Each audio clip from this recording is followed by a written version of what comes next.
Irmãos, vamos abrir a palavra de Deus em Jonas capítulo 3.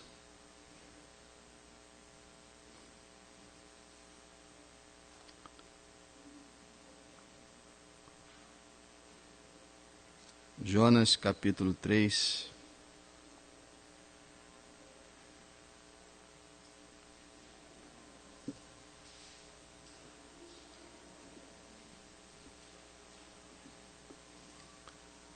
E vamos orar a Deus.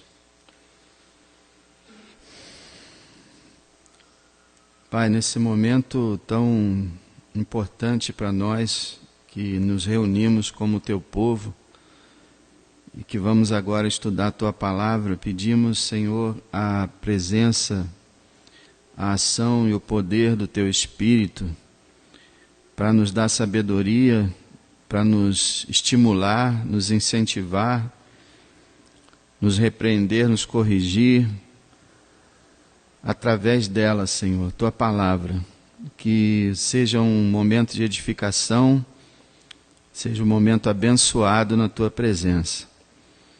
Quero, Senhor, também agradecer pela vida do Lucas, filho do Emerson da Fabiana, que hoje está fazendo mais um ano de vida. Abençoa aquele adolescente, Senhor, que tem manifestado o desejo de se batizar, de te servir. Continua abençoando a vida dele, Senhor. Continua dando a ele crescimento saudável, sabedoria, alegria, e que ele possa conhecer realmente o Senhor e servir o Senhor durante toda a sua vida. Abençoa seus pais, abençoa aquela família. E a cada um de nós que está aqui nesse momento, Senhor, continua nos estendendo a tua misericórdia, o teu amor, tua graça, nos sustentando, nos perdoando, nos alimentando e nos dando, Senhor, cada vez mais da tua presença. Em nome de nosso Salvador, de nosso Senhor, oramos. Amém. Então, Jonas capítulo 3... É interessante um pregador galês, ele escreveu um livro e também pregava uma série de mensagens nesse livro, de Jonas, e ele dizia, Jonas, né,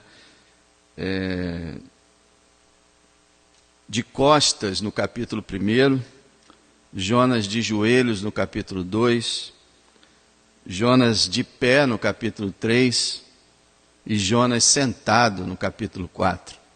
É perfeita a descrição.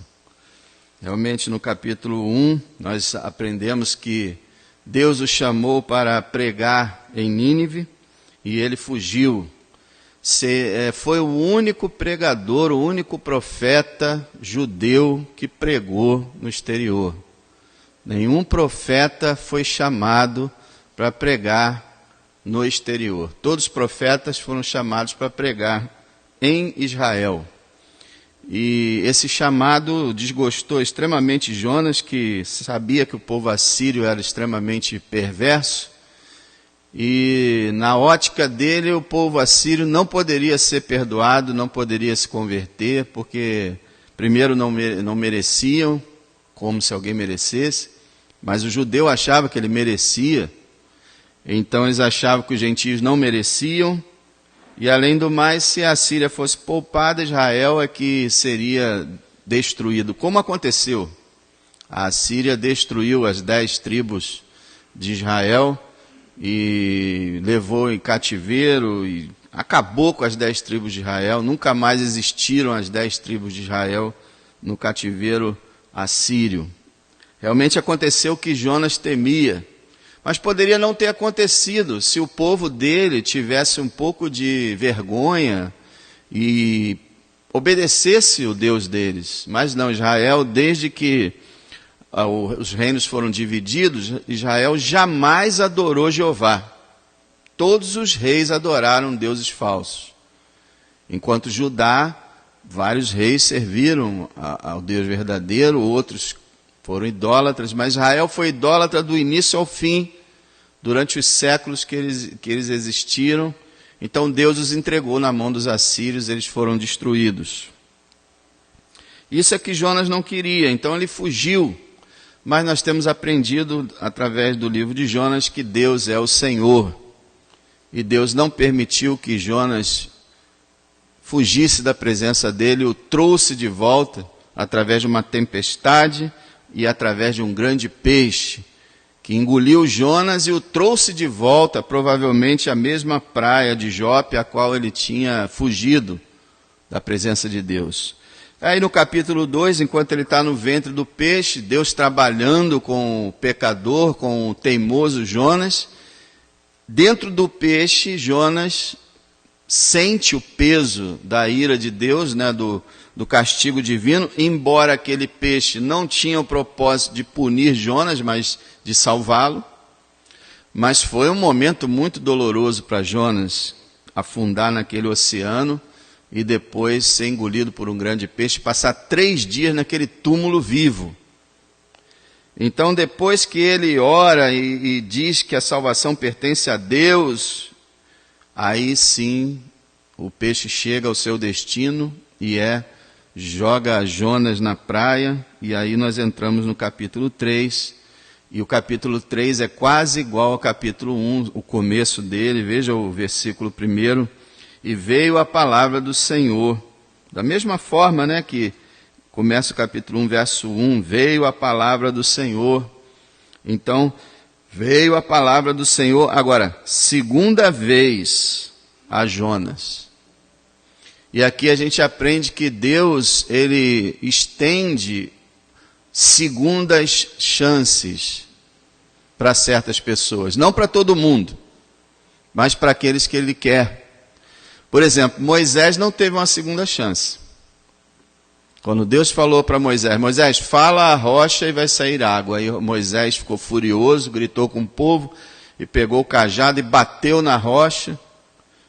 Aí Deus disse, olha, por isso aí você não vai mais entrar na terra prometida. E Moisés pediu e pediu, até que Deus falou assim, pare de me falar sobre isso.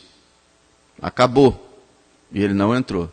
Quer dizer, Deus não deu uma segunda chance para Moisés, mas deu para o desobediente Jonas. Por quê? Porque Deus é assim, Ele decidiu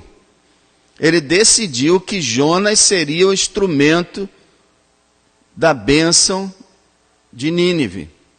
E Ele é o Senhor. Ele faz as coisas como Ele quer. O irmão estava até comentando a questão de quando Jesus foi curar o cego, né, que ele foi lá, cuspiu na terra e fez uma lama e passou no olho. Isso é nojento de se pensar, né? Por que ele não fez igual como ele falou com Bartimeu? Vê, e ele viu. Por que ele fez aquilo? Ele precisava daquela lama no olho daquele homem? Ainda falou, vai no tanque de Siloé e lava-te. Não, ele não precisava. Ele está mostrando, você vê que Jesus, o próprio Filho de Deus, ao realizar os seus milagres, ele mostra que ele age como ele quer, quando ele quer e da maneira que ele quer. Pronto.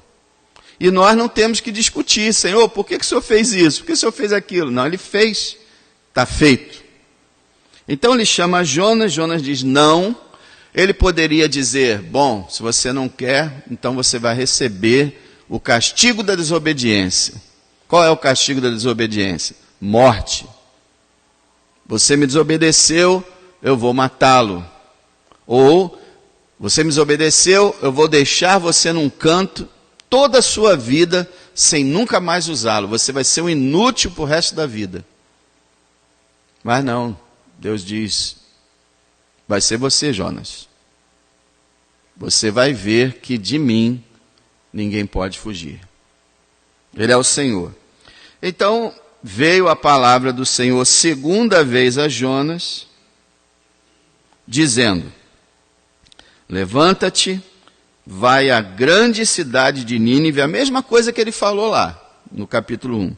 Levanta-te, vai à grande cidade de Nínive e prega contra ela a pregação que eu te disse.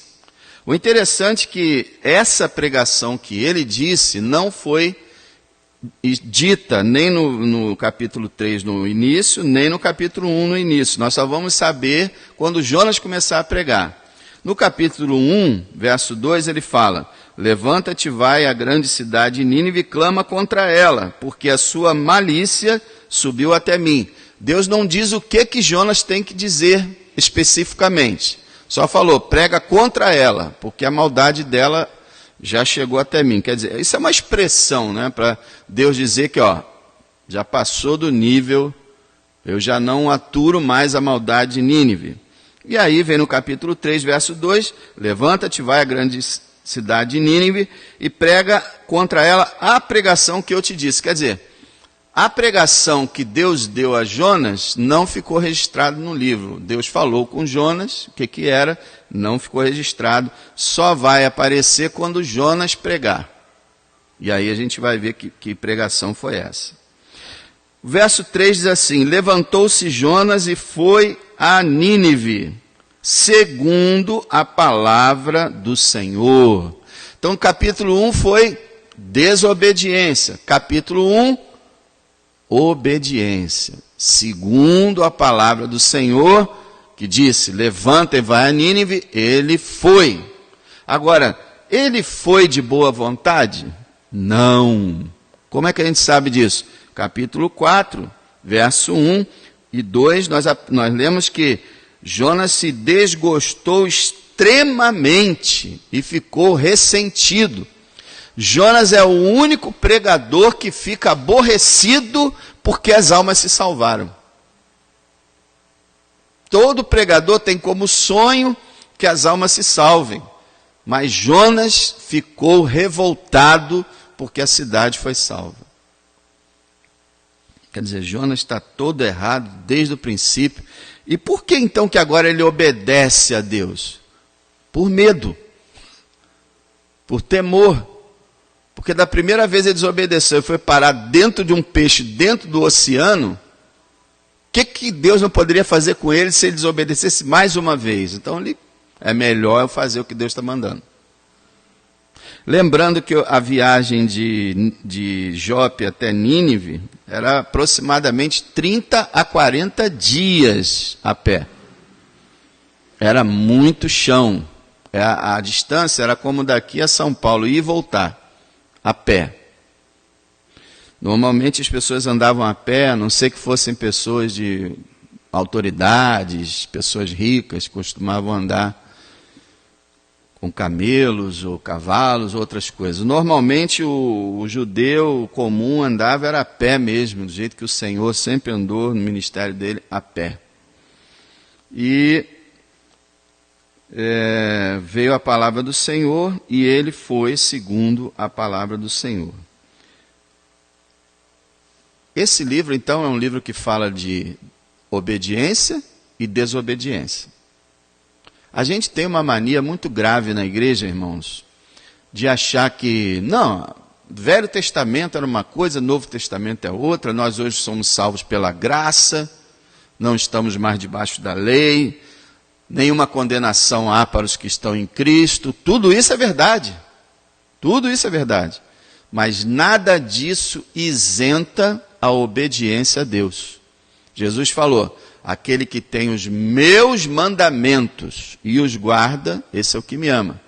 E Jesus falou diversas vezes que ele queria que o seu povo guardasse os seus mandamentos. Então a obediência continua sendo vital para Deus e para o seu povo. E a Bíblia ensina o tempo todo, a obediência traz alegria, paz, até mesmo prosperidade, mas não em questão de riqueza, mas em questão das coisas irem dando certo, muitas vezes. E comunhão com Deus, utilidade no ministério e nos serviços em geral. A obediência causa tudo isso, alegria, plenitude do espírito. E a desobediência? Desobediência traz falta de paz, tristeza, muitas vezes castigo, muitas vezes escassez, e traz uma sequidão, falta de comunhão, falta de prazer na vida cristã, e muitas vezes vem até a dúvida da salvação. porque o Espírito para de testificar com o teu espírito que você é filho de Deus. Porque você entristece o Espírito, apaga o fogo do Espírito, ele para de agir, e você chega até a pensar assim, será que eu sou crente mesmo? Tudo é causa da desobediência. E a desobediência também atrasa a vida da igreja. Porque se a igreja é composta de vários membros desobedientes, a igreja empaca. Eu acredito que, não sei, Deus sabe, com certeza Deus sabe, mas eu desconfio que essa igreja não cresce, nunca, eu estou há 32 anos aqui, ela nunca chegou a 100 membros. Nunca. Chegou antes de eu vir. Ela chegou a ter 140 membros, perdeu numa leva só, por uma discussão aí, e 32 anos que ela vai a 90, 80, 80, 90, 80, 90, e nunca chega a 100, nunca chega muito mais do que isso. Talvez seja por causa da nossa desobediência, da nossa infidelidade à palavra de Deus. Porque, irmãos, a gente acha que a gente é fiel, né? A gente tem essa ideia, não, eu sou fiel, eu vou sempre para a igreja, eu leio sempre a Bíblia, eu dou meu dízimo. Irmão, não é só isso que é ser fiel. Ser fiel é procurar guardar a palavra de Deus como um todo. É realmente levar Deus a sério, é se colocar à disposição. A desobediência traz prejuízo e a obediência é bênção. Isso vai mostrar aqui claramente, capítulo 1, a única bênção que veio da desobediência de Jonas no capítulo 1 foi a salvação dos marinheiros. E isso foi porque Deus é gracioso e bondoso e até mesmo no pecado ele age. Mas na vida de Jonas foi só tristeza e tragédia desde que ele resolveu pagar a passagem para Tarsis. Agora no capítulo 2, no capítulo 3, a gente vai ver que Jonas obedece, mesmo que contra a vontade, mesmo assim, de má vontade, mas obedece, e uma cidade inteira vai ser salva. E aí a gente aprende por que Deus às vezes quer usar a gente, e às vezes castiga a gente, para usar a gente, porque Ele tem um plano, um propósito, de usar a nossa vida para um grande objetivo, que a gente não está vendo, mas Ele sabe qual é. Então Ele vai usar, e se aquela história, o pessoal gosta de falar muito essa frase, né? Se não é pelo amor, é pela dor. Esse versículo não tem na Bíblia, mas a ideia tem. Realmente Deus trabalha assim. Ele vai amorosamente falando com a pessoa não quer ouvir, é pelo castigo mesmo que ele vai agir, foi o que ele fez com Jonas. Então, diz o versículo 3, que Jonas se levantou e foi, e na metade lá diz, era pois Nínive uma grande cidade de 3 dias de caminho, mais ou menos 100 quilômetros de diâmetro, uma cidade gigantesca, porque ela era formada por 3 ou 4 cidades, tipo o Grande Rio, formado Nova Iguaçu, São João, Caxias, a Grande São Paulo, maior ainda, Osasco, Guarulhos, tudo aquele... Era um conglomerado de cidades, era muito grande lá. E era o interessante que ela era banhada pelo rio Tigre, um dos rios que passava lá pelo Jardim do Éden, né? Então, essa Nínive era uma grande cidade em importância, era uma importante cidade, depois futuramente ela viria a ser capital da Síria. Ela era grande em população, alguns calculam cerca de 1 milhão de habitantes. Ela era grande, ela tinha mais de 150 grandes torres. A muralha dela tinha 30 metros de altura e de largura dava para colocar 4 carruagens. Assim, 4, uma do lado da outra, a largura da muralha. A cidade era esplendorosa, rica, luxuosa, poderosa, e os seus habitantes perversos, como eu já tenho explicado.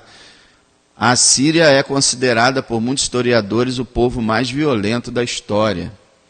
Eles escalpelavam, tiravam as peles das pessoas, esquartejavam, empalavam, cortavam suas cabeças, botavam os crânios nas entradas. É diferente da Babilônia, por exemplo. A gente sabe que a Babilônia levou Judá em cativeiro, mas Judá teve condição de voltar. As 10 tribos de Israel nunca mais voltaram, porque a Síria levava e espalhava para a terra inteira. A maioria eles matavam mesmo, dizimavam as terras onde eles entravam. E a Síria era, na época, a maior potência do planeta. Era o último lugar que você poderia imaginar que haveria salvação. E vai lá Jonas numa cidade de 3 dias de caminho, só que diz o versículo 4 que no primeiro dia caminhando, as coisas já começam a mudar. Ele nem precisou de 3 dias.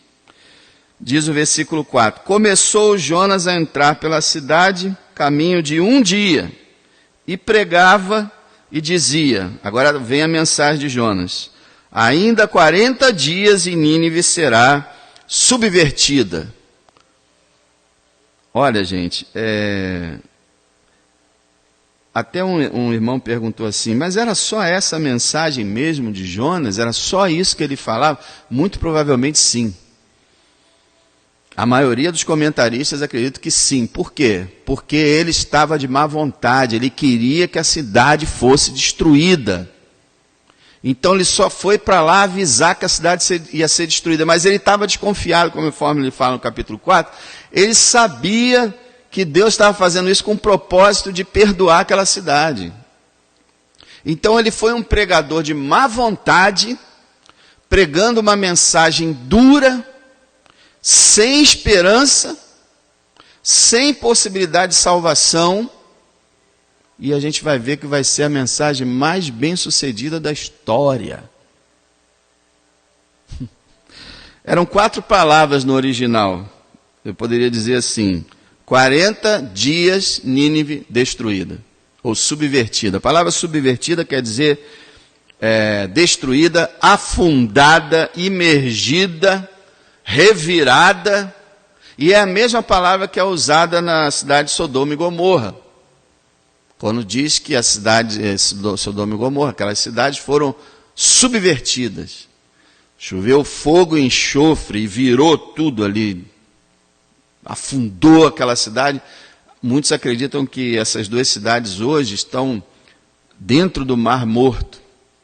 O Mar Morto é uma região feita com uma quantidade de sal incomparável com toda a terra. É onde tem mais sal na terra inteira. Nada vive lá. E justamente a mulher de Ló vira uma estátua de sal. Então houve alguma coisa ali impressionante. E Jonas estava doidinho para que acontecesse a mesma coisa em Nínive. Que fogo e enxofre caísse sobre aquele povo. Lembra de João e Tiago, né? Tiago e João, quando chegaram para Jesus, ele foi entrar em Samaria e não deixaram Jesus entrar. Aí eles falaram, Senhor, queres que peçamos fogo do céu para consumir essa raça? Assim como Elias pediu. Ainda usou a Bíblia, não. Elias pediu. Podemos pedir também? Queremos queimar esse povo aí. Aí Jesus falou, vocês não sabem de que espírito vocês são. O Filho do Homem não veio para destruir ninguém, veio para salvar. Então, Jonas estava com espírito destrutivo. E, mesmo assim, ele tinha que pregar e ficou pregando. Então, ele ficou repetindo. 40 dias, Nínive destruída. 40 dias, Nínive destruída. Uma mensagem monótona. Sem esperança, sem evangelho nenhum, nenhuma promessa de perdão, nenhum chamado ao arrependimento, nada. E aí, meus irmãos, é que a gente vai ver um grande mistério. Esse livro, ele foi escrito para mostrar, como diz no capítulo 2, verso 9, a salvação vem do Senhor. O Senhor é soberano. Não havia... Sabe qual seria a chance dos ninivitas perversos por si mesmos se converterem com uma pregação de um judeu, com uma mensagem dessa, sabe qual seria a chance de toda a cidade se converter? 0. Mas acontece que Deus vai agir. E esse acontecimento é chamado do maior avivamento de todos os tempos. Um escritor, ele disse que esse momento aqui, ele deixa o Pentecostes no chinelo. Porque no Pentecostes 3.000 foram salvos, aqui foi quase 1 milhão. Não tem comparação na história do mundo. E não tem uma explicação, a não ser que Deus derramou seu Espírito de forma gloriosa na hora em que Jonas estava trazendo aquela mensagem. Aí a gente fica, meu Deus, é isso que a gente precisa na igreja moderna. É isso que eu preciso como pregador. É isso que a nossa igreja precisa para que ela passe de 100 membros. É que o Espírito de Deus haja. Eu posso dizer para vocês, eu não sou um pregador grande coisa, mas a mensagem que eu prego nessa igreja é muito superior à mensagem de Jonas aqui. Não porque eu prego alguma coisa, mas por causa do conteúdo. Jonas não tinha Cristo para falar aqui. Não tinha morte e ressurreição do Senhor, não tinha vida eterna, não tinha o novo céu, a nova terra, a volta de Cristo, ressurreição, não tinha evangelho, não tinha esperança nenhuma. Da onde que aqueles homens vieram com essa história de esperança? Só podia ser que Deus estava agindo através da voz de Jonas, não só através da voz dele, porque a gente vai aprender aqui que a mensagem se espalhou por toda a região. Não foi Jonas, também não foi o WhatsApp, não foi, não saiu no Jornal Nacional. Por quê? Tinha nada disso, foi boca a boca. Você viu o que o profeta hebreu está falando lá? 40 dias a cidade vai ser destruída. É o maior milagre. Olha só o verso 5. E os homens de Nínive creram em Deus. Nossa. Gente, Isaías, Jeremias, Ezequiel, profetas com mensagens muito melhores do que a mensagem de Jonas, não conseguiram convertidos. Nenhum, praticamente. Pregaram durante décadas, nenhum convertido praticamente. Agora esse Jonas aí, ele vai e fala uma mensagem e de repente uma cidade estrangeira se converte desse jeito. Eles creram em Deus, era a última coisa que poderia acontecer. Imagina hoje, irmãos, o que acontece hoje? A gente faz um ar livre. Pode fazer um ar livre assim, se a gente tivesse um som para alcançar, bota 100.000 pessoas no estádio e faz um ar livre e diz para o pessoal que Jesus Cristo está voltando e que ele vai destruir essa terra e vai condenar os habitantes dessa terra. E eles só poderão escapar se crerem em Jesus. Depois você vê quantos desses 100.000 creram. Naturalmente, o ser humano não crê em nada. Não crê. São incrédulos. Mas o normal dos ninivitas era dizer, o que esse maluco hebreu está dizendo aí? Pega ele aí, corta a cabeça dele agora. Lunático. Mas não, eles creram em Deus. Como assim? Eles tinham diversos deuses que eles consideravam poderosíssimos. Eles sempre desprezaram o Deus de Israel. Eles creram em Deus. Quando diz que eles creram em Deus, eles tiveram fé. A fé é descrita na Bíblia como um dom de Deus. Eles tiveram fé em Deus. Eles creram em Deus significa que eles acreditaram que Jonas era um profeta de Deus. Eles acreditaram na mensagem de Jonas. Eles acreditaram que em 40 dias a cidade seria destruída. Se as pessoas não acreditam nem na volta de Cristo, quanto mais se nós pregarmos, se Deus falar com a gente, para a gente pregar amanhã, que Deus vai acabar com o mundo daqui a 40 dias, quem é que vai acreditar na gente? Mas acreditaram. Tem dois personagens aqui que não estão descritos aqui. Primeiro é o Senhor Jesus Cristo, porque os ninivitas só podem ser salvos porque 800 anos depois ele morreria na cruz do Calvário pelos ninivitas. E o outro personagem é o Espírito Santo, que é quem é responsável pelo novo nascimento de uma alma. É aquele que convence do pecado, da justiça, do juízo. É aquele que quebranta o coração. Então a única explicação é essa, que o Espírito Santo, por ordem do Pai, aqui estava agindo mais ainda do que quando ele fez no Pentecostes. Pentecostes, 3.000 pessoas se convertem de uma vez.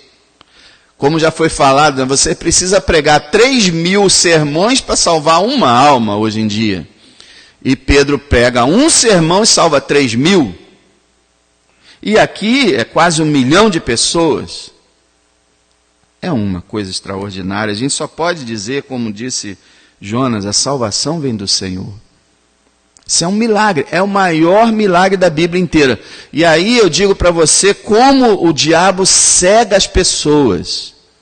Quando se fala no livro de Jonas, é igual, por exemplo, quando se fala no dilúvio, o que as pessoas pensam? Nos bichinhos da arca, bichinho entrando na arca, bichinho para lá, bichinho para cá. E qual é a mensagem do dilúvio? Deus é santo e ele vai punir a humanidade por causa do pecado. Mas as pessoas estão vendo os bichinhos.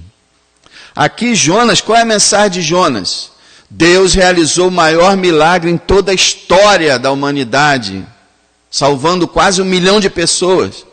Mas o que as pessoas pensam quando pensam no livro de Jonas? A baleia. A baleia engoliu Jonas. Como é que pode isso? E ficam discutindo isso, enquanto no capítulo 3 fala de uma coisa extremamente maior. O que é um peixe engolir Jonas, comparado com Jonas pregar em uma cidade daquela inteira se converter? Fabuloso, irmãos. Isso aqui só mostra o poder de Deus. O avivamento, como é que você explica avivamento? Tem muita gente que fala, não, avivamento é que você faz isso, você faz aquilo. Teve muitos líderes cristãos que falam, não, você ora desse jeito, você prega assim, você faz isso, faz aquela força, aquele esforço, e aí o avivamento, igual se você estivesse pegando 2 pedacinhos de madeira para fazer fogo, né? Você vai lá, faz aquele fogo. O que é avivamento? Quem cria o avivamento? Deus. Nós estávamos em 2014 lá no retiro, na nossa lá, tristes, porque muitos irmãos tinham saído, a gente estava meio cabisbaixo, e aí, de repente,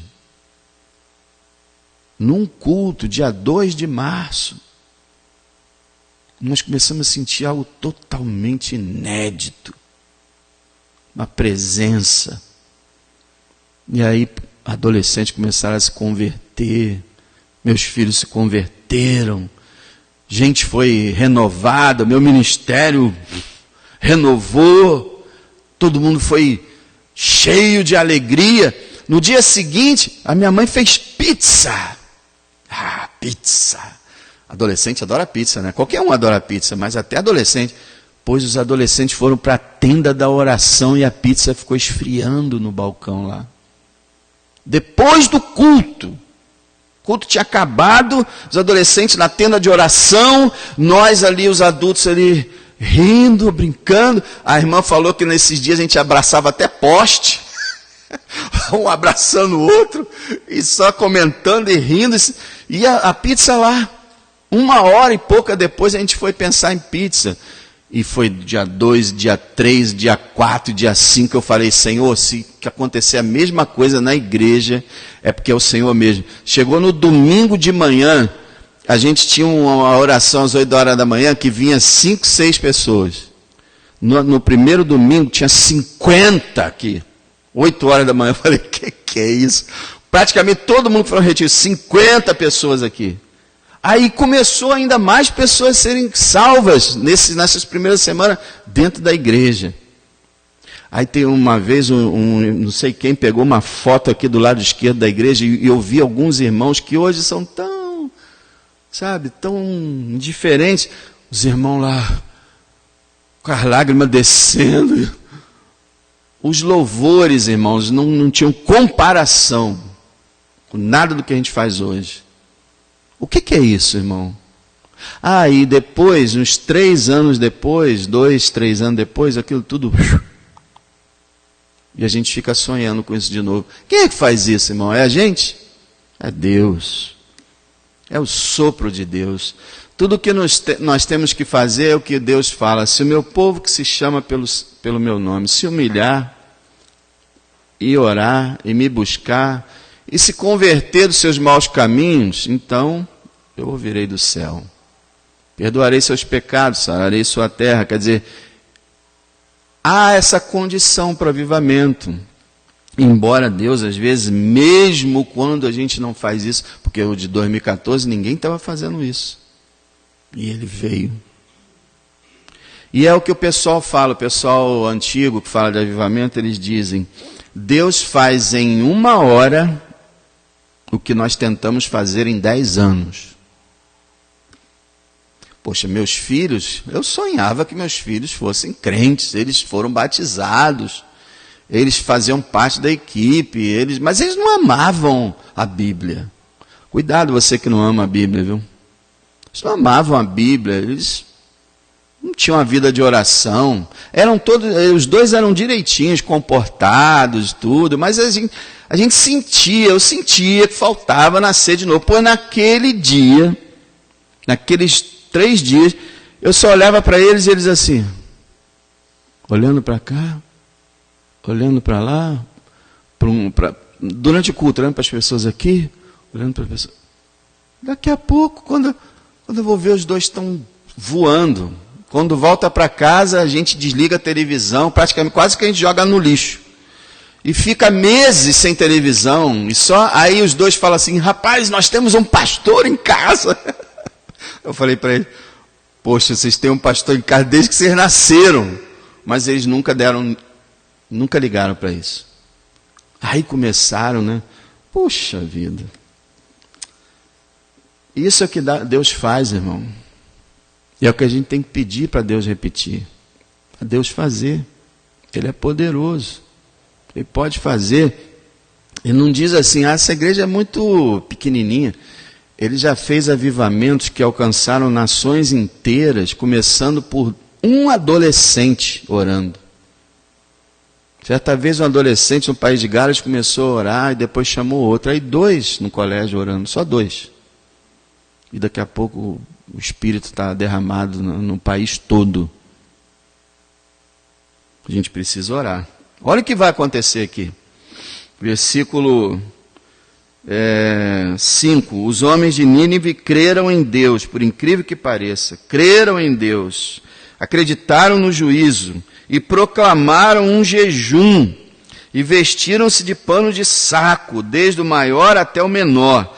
A conversão de uma pessoa é marcada pelo quê? Pela fé, eles creram, pelo arrependimento, que aqui está representado no jejum e no pano de saco. Né? E daqui a pouco o rei vai se sentar nas cinzas também. Desde o maior até o menor. Ele está falando do povo todo, da cidade toda.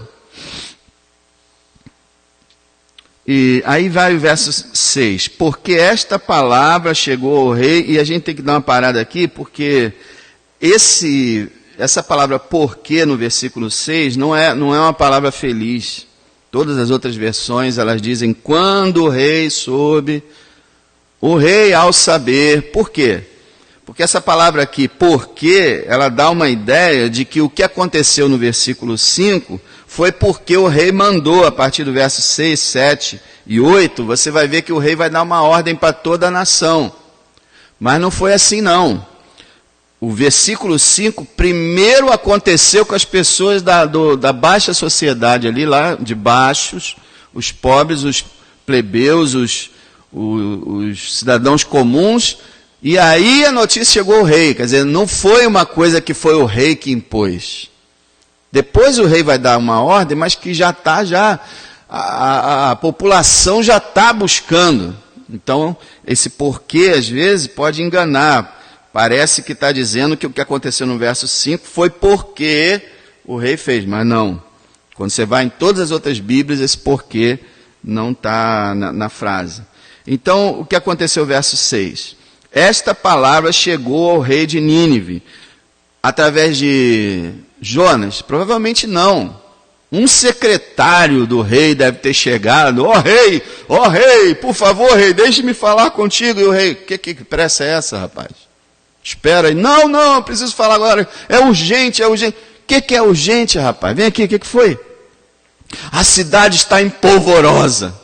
Está uma confusão só, ninguém está trabalhando, as lojas estão fechadas, está um grito para tudo quanto é lado, e está todo mundo vestido de pano de saco, e todo mundo prostrado e clamando. Mas o que está acontecendo? O rei pergunta. O profeta hebreu diz que em 40 dias Deus vai destruir a cidade. E adivinha? O rei creu também. Como que o rei de Nínive, esses homens eram perversos, eles eram cultos, eram o último homem que ia se levar por uma palavra dessa, se não fosse pelo poder de Deus agindo no seu coração. Ele mesmo acredita, o próprio rei. Irmão, me diz para mim, em todo o planeta Terra, aponta para mim um presidente ou um rei que é cristão. De qualquer país. Conhece algum? Difícil, né? Na história humana, nós tivemos Abraham Lincoln, era cristão. Jimmy Carter era cristão, diácono da igreja. O Bill Clinton era metido a cristão, mas as obras dele diz que ele não era, né? Até o George W. Bush, das Torres Gêmeas, ele também, segundo ele diz, ele era cristão, nascido de novo e tal. Há uma certa dúvida. Mas os Estados Unidos é um país que tem muito de cristianismo ainda. Mas é difícil uma autoridade, porque em 1 Coríntios 1, o próprio Paulo fala, não são muitos os nobres, os grandes, os poderosos, que são chamados, não.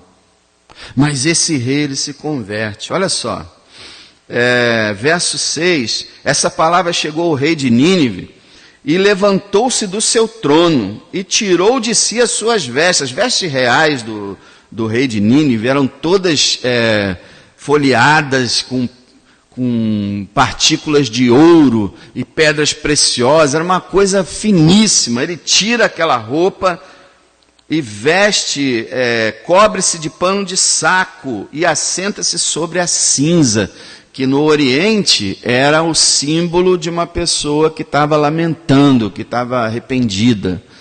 Jó fez isso, né? E vários na Bíblia fazem isso. Ele vestiu aqueles panos grosseiros, aquele pano feio mesmo, e sentou na cinza, em arrependimento. Gente, o rei de Nínive, o mesmo homem que ordenou diversas guerras, ordenou massacres de diversas cidades, diversas nações, agora chega uma palavra contada por um secretário, ou qualquer um que chega e fala para ele, e aquela palavra entra com poder extraordinário, irmão. É esse poder que nós precisamos. É esse poder que nos salvou. É esse poder que pode salvar a tua família. É esse poder que pode salvar as pessoas que entram aqui nessa igreja. E olha só, aí tem aquela questão, né? O rei, naquela época, as autoridades se sentiam responsáveis pelo seu povo. E o seu povo sempre seguia o que o rei fazia. Você pode ler na história de Israel, quando já o rei era idólatra, a nação era idólatra. Quando o rei era fiel, a nação era fiel. E os reis se sentiam nessa incumbência de determinar. E essa história aqui vai me lembrar do Constantino, o imperador romano, 300 e pouco, quando decidiu que todo o império romano agora teria que se tornar cristão, na força. obrigado a ser cristão. Aí entrou um monte de ímpio para as igrejas, foi isso que estragou a igreja e tornou a igreja desviada nessa igreja católica romana aí. Mas olha só, ele se achou, aquela pessoa, né? A minha alma foi salva, eu quero que todo mundo seja salvo. E olha o verso 7. Fez uma proclamação que se divulgou em Nínive por mandado do rei e dos seus grandes, dizendo: nem homens, nem animais, nem bois, nem ovelhas provem coisa alguma, nem se lhes dê pasto, nem bebam água.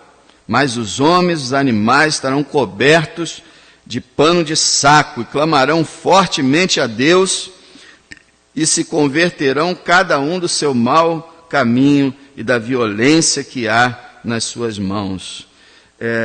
No tempo antigo, os animais costumavam dividir o mesmo destino do povo.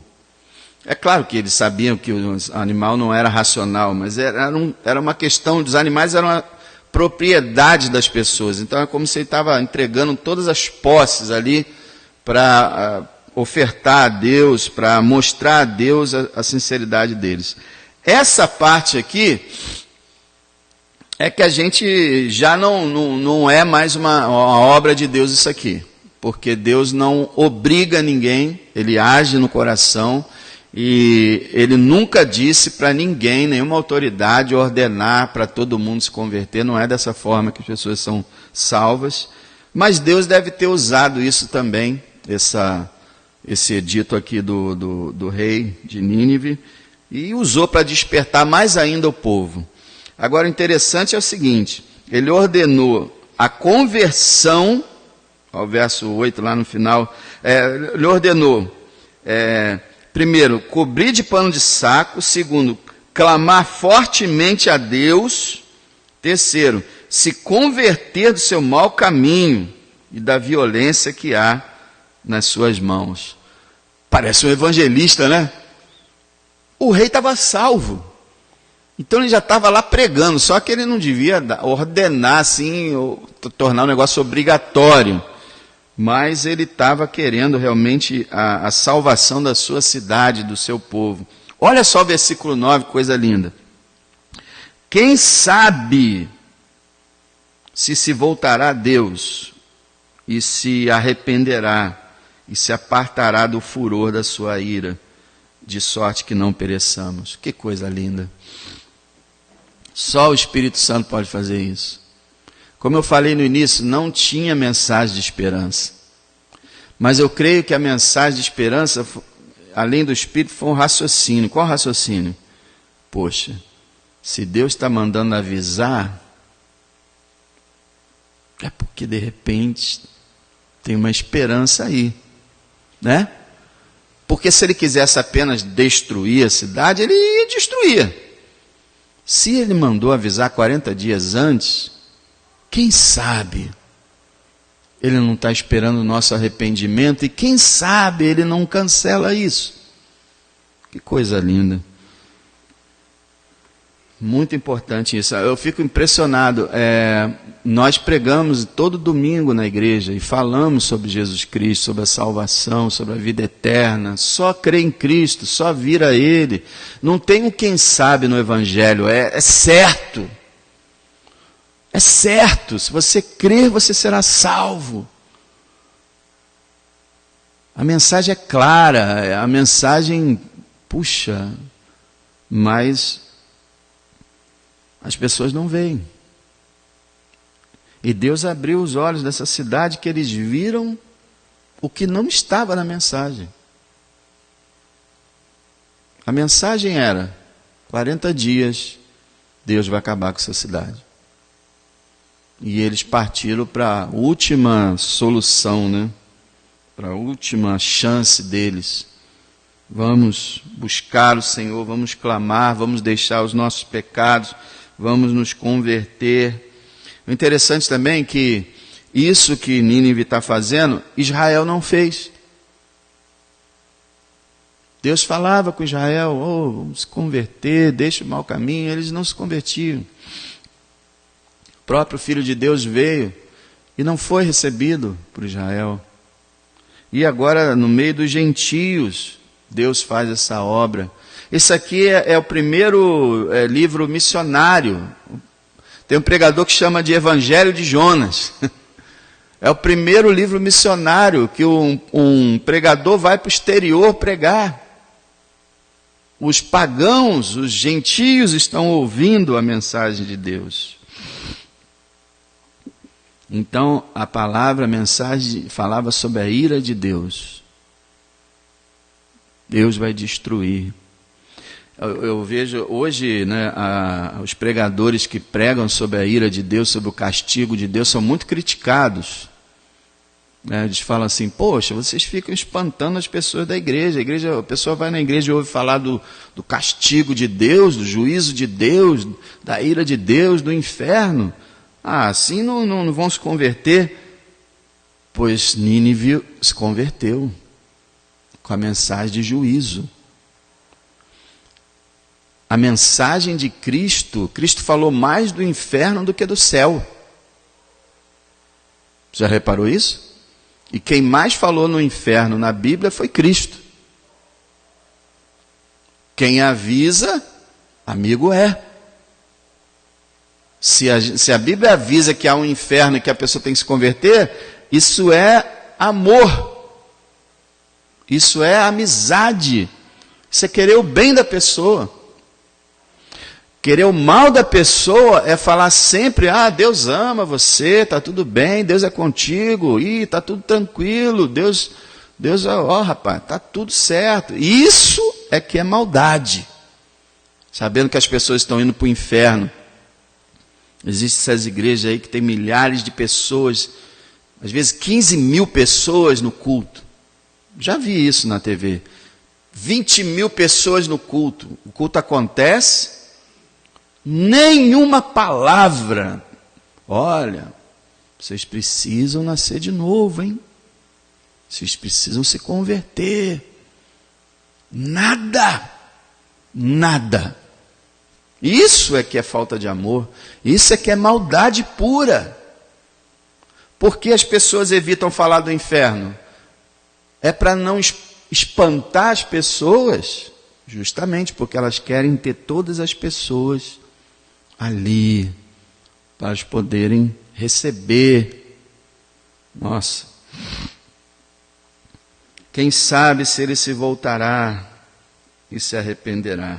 E aí vem o verso 10. Deus viu as obras deles, como se converteram do seu mau caminho. Isso aqui é interessante, né? Deus viu as obras deles. Às vezes Deus vê a fé, né? A palavra diz que Deus vê a fé. Tem hora que Deus vê as obras. Deus vê tudo, né? Mas ali Deus viu as obras como evidência da fé. Deus viu as obras deles, como se converteram do seu mau caminho. Todos eles eram praticantes de pecados. E Deus se arrependeu do mal que tinha dito lhes faria e não o fez. Essa expressão Deus se arrependeu, ela traz alguma confusão, porque várias vezes na Bíblia, a Bíblia diz que Deus não se arrepende. E às vezes diz que se arrepende. Deus não se arrepende no sentido de que, o que é arrependimento? Arrependimento puro e simples é você faz uma coisa errada, e aí você diz: puxa, me arrependo de ter feito isso errado. Deus jamais vai se arrepender dessa forma, porque ele não faz nada errado. Mas a Bíblia fala, por exemplo, que Deus se arrependeu quando, na época de Noé, ele viu a humanidade, aí diz: Deus se arrependeu de haver criado a humanidade. Será que é literalmente isso? Deus olhou o mundo e falou assim: puxa vida, não devia ter criado a humanidade, vocês estão de brincadeira. Deus é onisciente e sabe tudo. O que quis dizer ali com aquele Deus se arrependeu significa o seguinte: pesou no coração de Deus o que o homem tinha se tornado. Ele ficou decepcionado de contemplar tudo aquilo. Aqui também o se arrepender aqui significa o seguinte: Deus mudou a sua ação.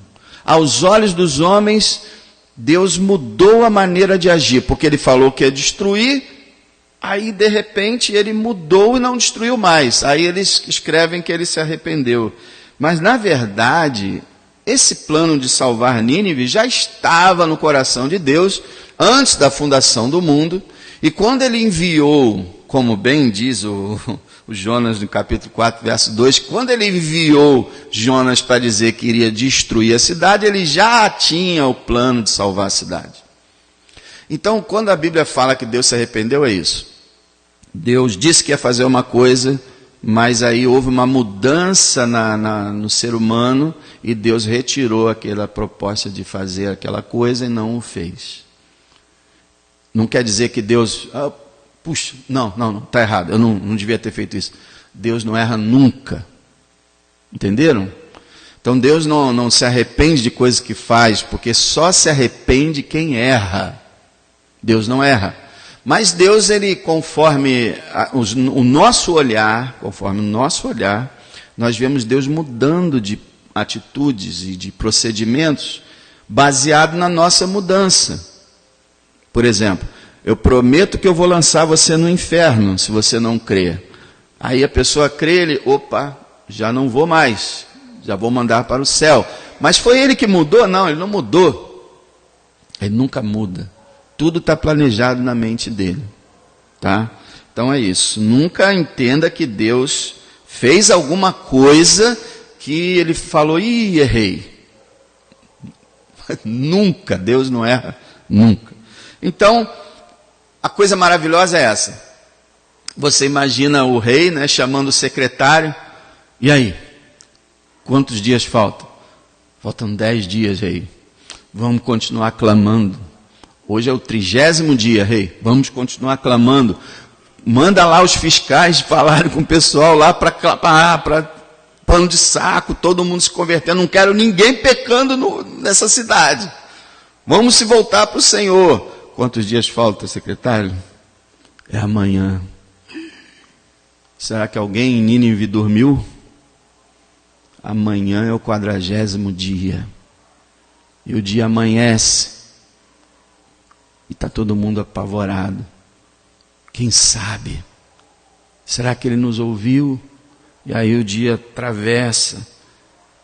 O sol se põe, o dia está acabando. Eles estão lá, mas vamos esperar amanhã. De repente Deus, errou por um dia, ou ele vai mudar de ideia, e mais um dia, 2 dias, 3 dias, quando eles sentem que o perigo passou, ele deve ter feito uma festa, uma festança, uma comemoração, uma alegria imensa. Aí a gente vê o seguinte: a grande alegria no céu por um pecador que se arrepende, diz Jesus.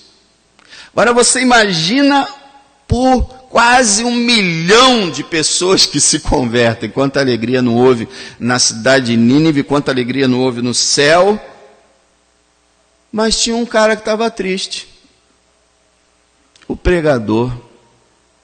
Meu Deus. Versículo 10, dá toda aquela ideia, todo mundo alegre, Deus poupou alegria só, mas no verso 1 fala que Jonas está desgostado, extremamente e ressentido. E aí nós vamos entrar semana que vem, se Deus permitir, nesse capítulo 4. É uma vergonha esse capítulo 4. Esse Jonas é uma vergonha, irmãos. Aí que a gente vê a graça de Deus. Leia em casa, estude esse capítulo. Ele quase blasfema de Deus, ele desrespeita a Deus. Deus fala com ele, ele não ouve. Ele não atende, não responde. Aí na segunda vez ele diz, eu estou meio chateado mesmo. Que Deus falando, é razoável isso? Eu tenho que morrer, me mata logo. Que homem é esse, gente? Mas às vezes, será que a gente fica assim também com Deus? Que não acontece as coisas que a gente quer e a gente fica reclamando. Não quer mais ler a Bíblia, não quer orar, não quer ir na igreja, não quer saber de nada, fica bravo com Deus. De repente a gente age igual ele às vezes. Mas, gente, esse capítulo 4 é decepcionante. Depois de tudo que Deus fez, Jonas está revoltado. Simplesmente porque não foi o povo dele, foi um povo estrangeiro. Aí você diz assim, poxa, nós somos da igreja batista, Então, bom, a gente quer que a Igreja Batista cresça. Ué, mas e se for a Assembleia de Deus que vai crescer? Não, tem que ser Igreja Batista. Nós temos que crescer. Se a igreja lá do vizinho, lá da rua tal, crescer e de repente fazer uma catedral pregando o evangelho de verdade, e um monte de gente for salvo, e sair até daqui para ir para lá ser salvo, e aí, a gente vai ficar zangado? Não, né? Nós temos que nos alegrar, irmãos, não importa onde, se as pessoas estão sendo salvas. Não importa onde. Nós temos que buscar que o Senhor seja exaltado, não a gente, não a denominação, não ao pregador, nada, só o Senhor exaltado. Esse capítulo 3 mostra para a gente, irmãos, que não é o pregador que faz coisa nenhuma, é Deus. Porque não teve um pregador pior do que Jonas. E não teve um pregador mais bem-sucedido do que Jonas. Ele foi o pregador fracassado mais bem-sucedido da história. Fracassado em si, bem-sucedido na sua obra. Não a sua obra, a obra de Deus. Vamos orar. Ó Deus, que o Senhor se agrade em tornar a avivar-nos, tornar a fazer essas grandes obras que fizeste no passado e que ainda fazes em certos lugares dessa terra. Ó Senhor, nós dependemos totalmente de Ti. Nenhum de nós pode salvar uma alma.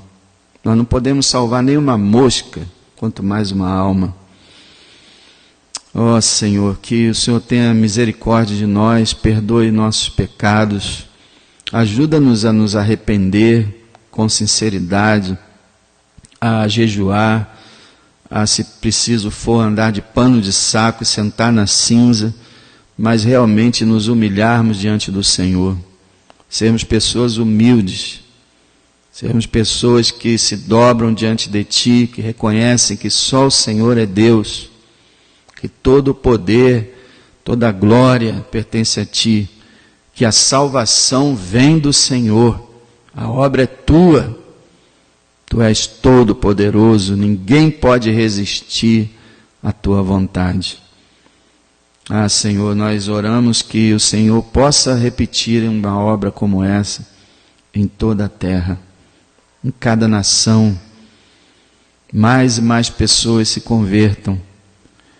Igrejas aqui na redondeza possam pregar o evangelho genuíno, possam crescer, que essa população perdida do Parque Flora possa se converter. E se for preciso que a gente fique aqui vazio, que a gente tenha até que fechar as portas, mas que outros lugares haja bastante salvação, então que assim seja, Senhor. Mais importante é que o Teu nome seja exaltado e que as almas sejam salvas. Tem misericórdia de nós, perdoa nossos pecados e dá-nos, ó Deus, mais amor pelas almas perdidas. E que não fiquemos ressentidos como Jonas ficou, mas que aceitemos a Tua vontade, Teus planos, Teu propósito, porque nós não sabemos nada comparado ao Senhor. Tu és cheio de sabedoria, fazes tudo com conhecimento, sempre sabes o que fazes. E nós somos tolos, loucos, quando pensamos que, se fôssemos Deus, poderíamos fazer isso ou aquilo, agiríamos de tal modo. Tolice. Só o Senhor é sábio, extremamente sábio. Ajuda-nos sempre a fazer a Tua vontade e a aceitar a Tua vontade. Seja exaltado em nossas vidas, para todo sempre. Amém.